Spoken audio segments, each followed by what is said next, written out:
Hey, what's up, people? Piz out here and continuing my series, File 13, in which I discuss cult, sleaze, exploitation, movies so bad they're good. Today, I've got one of my all-time favorites, so bad it's good movies to discuss with you guys, and that is Psycho Cop from 1989. And now, even though I'm holding this DVD of the film, this DVD is a bootleg. This film has never gotten an official DVD or Blu-ray release, so it could just as easily go into my other series, The Lost, in which I discuss lesser-known, more obscure movies that I think deserve to be seen. Because this is a really bad movie, but it's so bad. It's so next-level bad. Like, my last File 13 review was for Pieces. And I kind of thought, I should retire File 13, at least for a little while, because Pieces is kind of the ultimate File 13 so bad it's good movie. Then I looked on my shelf just the other day, and Psycho Cop was staring back at me, and I was just flooded with all these great memories of renting this movie on VHS back in the day, watching it with my friends, and just laughing ourselves stupid. Because this is a prime example of people trying to cash in on the slasher craze. Long after the slasher craze is dead, it's become total satire. It's become just total. At this point, slasher movies, this movie came out in 1989. So at this point, slasher movies were just absolutely passé. They ran their course. And this is a movie, literally, it's like the people making this movie, the people responsible for this movie, it's like they could feel the clock ticking. Because this movie, watching it, it seems like this movie was shot over the course of a weekend. Most of it totally improvised. Like, no one in this movie has any idea what's going on. No one in this movie has any idea what their kind of motivation is other than to just stay alive. Even the guy who plays Psycho Cop in this, Bobby Ray Schaefer, who's an actor you've probably seen in a lot of things. He was in the TV show The Office. He's been in a lot of movies. He was in the sequel, Psycho Cop 2, which also doesn't have an official DVD or Blu-ray release. Not quite as good as this one, but still, it's Psycho Cop-erific. He's in the beginning of the movie, he's stomping around like a robot, as if the director told him, "You're really a robot. You're really a robot." So literally, he's just walking around like a robot. And then, like halfway through the movie, the director was like, that robot idea, forget that. You're just a psycho cop. Let's keep it simple, stupid. You know what I mean? This is high concept enough. We don't need you to be a psycho cop, sadistic, satanic, robot cop. Just be a psycho, sadistic, murderous, human psycho cop. That'll be enough. The actors in the movie and the acting in the movie. There's dialogue in this movie that there's no way, no human could have written the dialogue in this film. There's a character in this movie who's only referred to as the caretaker. He's in the movie for all of 5 minutes. He gets killed in the first reel. But the characters incessantly throughout the entirety of the film are referring to the caretaker. That's the only name they know him by. Where's the caretaker? Have you seen the caretaker? Maybe it's the caretaker. Where's the caretaker? What's happened to the caretaker? Let's go to the caretaker's trailer. Maybe it's the caretaker. They say the word caretaker. I'm not kidding. My friend and I, one time, we watched the movie and just counted the caretaker references. I was somewhere in the 40s or 50s before I just gave up and stopped counting. This isn't even a 90-minute movie. And there's that many references to this character only known as the caretaker, who's in the movie for 5 minutes at the most and gets killed in the first reel. They talk about him constantly throughout the movie. It's so bad. And why I say you can't write this, they will say the caretaker twice in the same sentence.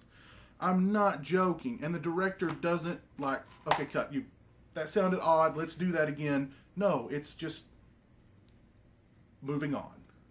Moving on. That sounded really weird. You said the caretaker twice in the same sentence, but we'll just move on. Characters in this movie, even for a slasher movie, they do some of the stupidest things. Keep in mind, I've seen a lot of slasher movies. I've seen a lot of stupid characters do really stupid things to get killed. One character in this movie, she loses her brush. She can't find her hairbrush. Does she go looking in the last place she used it? Does she go looking through her luggage? Does she go looking through the bathroom, through the car? No, she decides to go looking for her hairbrush in the middle of the woods. Because if you ever lose a hairbrush, they magically transport into the middle of the woods, a place you've never been up to this point. She's also, while she's walking around in the woods, she's complaining about being eaten alive by mosquitoes. She's doing the worst acting as if she's being bitten by mosquitoes I've ever seen. And as she's covered in head to toe in clothing. So there's no way a mosquito could bite her. She's covered in head to toe in clothing, yet she's screaming and crying and slapping herself all over. I mean, it's as if she's being eaten alive by mosquitoes while she's in the middle of the woods looking for her hairbrush. Another line of dialogue, there's a character who goes, "Oh, I felt someone watching me in the woods, but it was just a deer." Okay, another character loses his toothbrush. So he traipses off into the woods to find it. He doesn't get killed. He somehow finds his toothbrush in the woods. Another character in the film goes, "Well, did you find your toothbrush?" He goes, "Yeah, it was laying in the dirt." He puts it in his mouth and walks away.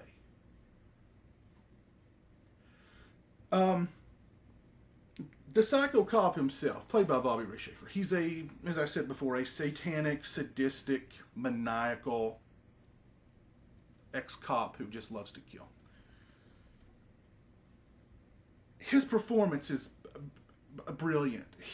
Like I said, the first half he's doing the robot thing, and then the last half of the movie they say, okay, let's drop that. So he's at least a little more human, but he's got this weird delivery, like he's always spouting these one-liners that are really bad. And of course, cop one-liners, you have the right to remain silent forever. Or he's cackling. Literally, this is how he does it in the movie. I'm not joking.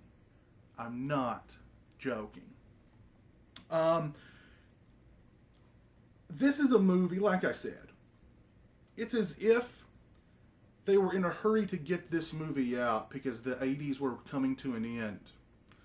And slasher movies would be totally obsolete. They would be outlawed after the 80s. We got to get this out before the 90s happen. Even though by 89, movies of this ilk were already just complete. They were a joke. And this movie perpetuates the joke factor to the nth degree. It's as if they filmed it over the course of a weekend and improvised most of it. The acting is really bad. Really, really bad.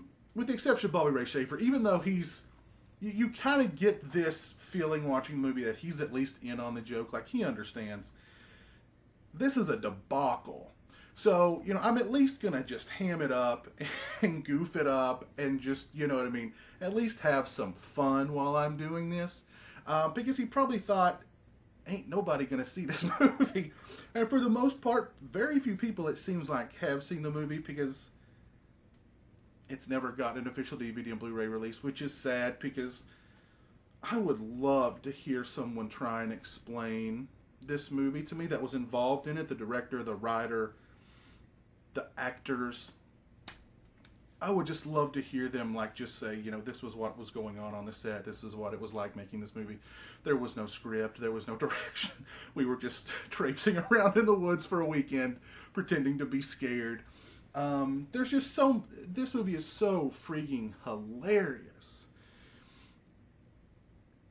I can't say enough good things about it. I used to rent this movie constantly, me and my friends, and we would laugh ourselves into oblivion at how just,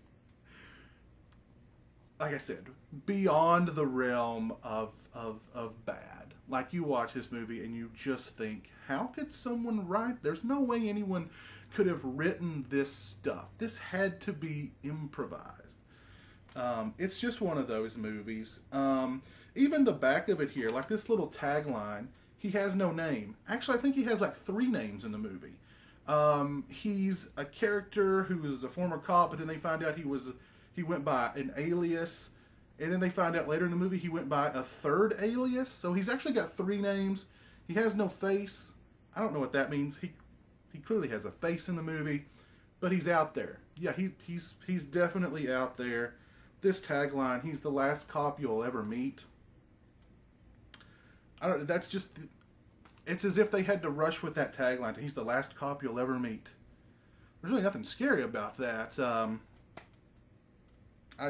This movie absolutely kills me. Even, I mean, the poster, this cover art is the Psycho Cop, and there's a city here. There's no city in the movie. It's all out in the middle of the woods somewhere. Yeah, it's absolutely a debacle, but it's a beautiful, glorious, hilarious debacle. If you love bad movies, you will love Psycho Cop. Track it down. I don't condone or promote bootlegging, but unfortunately this is the only way you can get the movie on DVD at this point. You can probably find it on VHS out there for pennies. Pennies if you've still got a VHS player at home. And yeah, go pick it up. I actually have the VHS around here somewhere. I looked for it, I couldn't find it, but it is around here somewhere. I still have the VHS of Psycho Cop. So anyway, if you've seen Psycho Cop, please let me know what you think of it in the comments section below. As always, thanks so much for watching. I really appreciate it. Take care, and until next time, peace.